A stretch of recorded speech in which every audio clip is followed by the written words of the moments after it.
In this video, we're going to look at the control center on the iPhone, specifically how we access it as well as modify. We can remove and add different controls. Now, if you find this video helpful, what you may want to do is stick around to the end. I'll tell you a little bit more about myself and how you can help support my efforts in creating these videos. All right, let's take a look at this control center on the iPhone. Let's go over to my iPhone. Now, the first thing we need to learn is how we access this control center. To access the control center, what I recommend is you just flick from the upper right-hand corner. We don't want to swipe all the way down. As you'll see, the control center has various pages. And when you swipe all the way down like this, you're going to go through all of the pages. If you just want to access the first page on the control center, I find the easiest is just to flick with your finger in the upper right-hand corner. So let's go ahead and do that. I flick, there's my control center. To get back to the home screen, I just swipe up from the bottom here. We just swipe up, and when I do, I'm back at the home screen. Now what we're going to do is we're going to swipe all the way down. And when I do that, watch what happens. It's going to go through the various pages on the control center. So I just swipe down, and you can see it's going through the different pages there. So again, what I find easiest is just to flick. So I flick, I'm looking at the control center. All right, so what am I looking at here? Well, we have a number of different controls. These are the default controls here. So what I'm able to do is control my music as an example. I can change the brightness of my display. I can change the focus mode. These are all different controls. I want to pull up the calculator. I tap on this and it pulls up the calculator. Now, in addition to these controls here, you're going to see that we have different pages in here. So now what I do to access the second page, which focuses on music, I swipe up, and now I have the control for the music app. And then I swipe up one more time, and I'm going to have connectivity type controls. I swipe back down to go through them. So we can easily swipe to the different pages just by swiping up and down. And again, we just swipe up from the bottom to get to our home screen. All right, so now that's the control center. Next thing we're going to look at is how we can modify this. What we're able to do, I'm going to flick down. What we're able to do is remove controls, as well as add new ones, and even resize controls. Let's first look at how we remove a control. To remove a control, what I do is I long press in an area where there is no control, or what I can do is I can tap on the plus here. So I tap on it, and now you're going to see that in each control, I have a little minus here.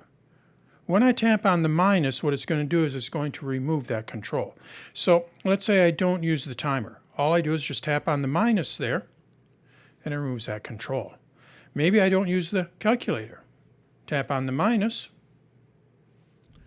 and it removes that control. When you are done, all you have to do is just tap in this area here, and then it saves your changes. So I just removed those controls. What about adding controls? To add a control, again, we long press in this area or we tap on the plus. This time what I'm going to do is I'm going to long press down here, just so you can see how it works. Long press, and again we have our little minus there. But in addition to that, down towards the bottom we have add a control. So now what I do is I tap on that, and I have a number of different controls that I can go and add, including controls from third-party apps. So you may see a different list of options here, different list of controls based on what you have installed on your iPhone. So let's say I wanted to add the timer back into there. I tap on timer, and we can see that it added it back in. Maybe I'd like to add low power mode. I use low power mode a lot. It's easy to turn it on and off by adding the control. So what I do is I tap on add a control, and again we have a long list here, so what I recommend doing is just searching. So I tap on search, I go low power, and you're going to see we have the control right down here. I tap on it, and it adds that control. Now what I do is I just tap in this area here to save that, and we can see that we've added those two controls. If we want to move them around, we go back into that edit mode, long press, and I can drag these around, so I just drag them where I want. Maybe I want low power mode in the lower right-hand corner, and I want the timer in the lower left-hand corner. Tap, and it saves those changes. Now, in addition to that, we're also able to resize controls. Let's focus on low power mode. To resize it, make it larger, in this case here, that's the smallest it can be, what we do is we long press to go into the edit mode, and then you're going to see a little grab handle in the lower right hand corner. This is going to be at the bottom of each control. This is how we resize it. So what I'm going to do is I'm going to move this control to right down here. And then what I'm able to do is drag that bar down. So I drag it over, and now I take this little bar and I drag it to the lower right hand corner, and you're going to see it's resizing it. Let's go with the timer. I drag it up, I drag that corner, and now we can see that the timer has been resized. Maybe I want to make them a little bit shorter, but I like to have them a little wider there. And again, to save it, all we do is just tap anywhere here, and it saves that. So that's the basics of how we work with the control center. Now, as I mentioned, we have different pages here. We can even add our own page to it. What we have to do is we have to go into the edit mode, and then you're going to see this little dot here. You only see that when you're in the edit mode. When you tap on that, what it's going to do is show you a blank page. And now what I'm able to do is go and add controls to this page. So if you want to customize a page for specific controls, you can easily do that just by adding a page. Now what I haven't figured out yet is how we can rearrange these. I'm not sure how we can rearrange these. I tap and hold on them, I drag them around, it doesn't seem to rearrange them. So maybe that's coming in an update, we'll see what happens. But as of right now, what we are able to do is just go and add a new page to it. Tap, and it brings us back. When we look in the upper right hand corner, this is also an easy way to power off the iPhone. When I long press on that, we get the slide to power off. I'm actually going to cancel this. So if you want to power off your iPhone and you can't remember what buttons we have to push, is it this one here with this one here, or is it this button here? I know I get confused with it. All you have to do is just flick down, long press on that, and then you're able to power off the iPhone. Now we do have just a couple of options with this. What we're able to do is set it to where we can only access the control center here when we're on the home screen. Now, why would you want to do that? Well, some games, I've seen some people will turn it off when they play games because they may have to move in this upper right-hand corner here. And when they move something for the game or for another app, doesn't necessarily have to be a game, what it'll do is it'll access the control center. So what you can do is you can turn off access to the control center when you're with an app. And then we can also reset it to the default settings. Maybe you have a lot of controls in there, you just want to start over. You can reset that as well. To access these settings, what we do is we go over here to the Settings app, and then what we do is we swipe up until we find Control Center.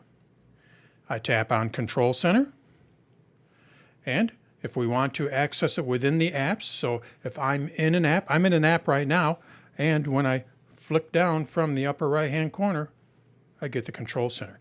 If I turn this off, let's go ahead and turn that off, what I'm going to do is I'm going to flick down and watch what happens. Nothing happens. It's not going to show me that control center. So if the control center is interfering with a specific app, what you'll want to do is turn that off. I'm going to turn it back on. And then if you want to reset it to the default settings, you can tap on that. It's just going to add those default controls, the default pages, and then from there you can go and add your own controls or modify it and resize them. So that is how we work with the control center on the iPhone. What I would recommend doing is taking a look at all of the different controls. You're going to see that you have a lot of controls there, including controls from third-party apps. So if you use a specific feature of an app, what you're able to do is maybe add a control. Maybe the developer added a control to that. So it's always a good idea to just kind of look around that control center. Just flick down from the upper right-hand corner and then long press, and then when you're in the edit mode, you're going to see a little minus and a little grab handle to resize the controls. At the very bottom, you're going to see add a control.